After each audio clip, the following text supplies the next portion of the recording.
ہندوستان میں تیار کردہ کھانسی کی دوا غیر محفوظ، ورلڈ ہیلتھ آرگنائزیشن کا انتباہ۔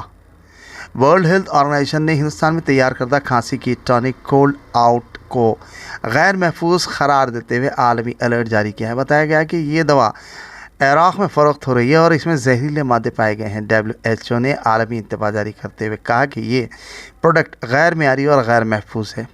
اس کا استعمال خاص طور پر بچوں کو شدید نقصانات سے دوچار کر سکتا ہے یا موت کا سبب بن سکتا ہے۔ کہا گیا ہے کہ کمپنی نے کف سیرپ میں زہریلا صنعتی مادہ استعمال کیا ہے۔ گزشتہ 10 ماہ کے دوران ہندوستانی مینوفیکچررز کے خلاف جاری کی جانے والی یہ 5ویں وارننگ ہے۔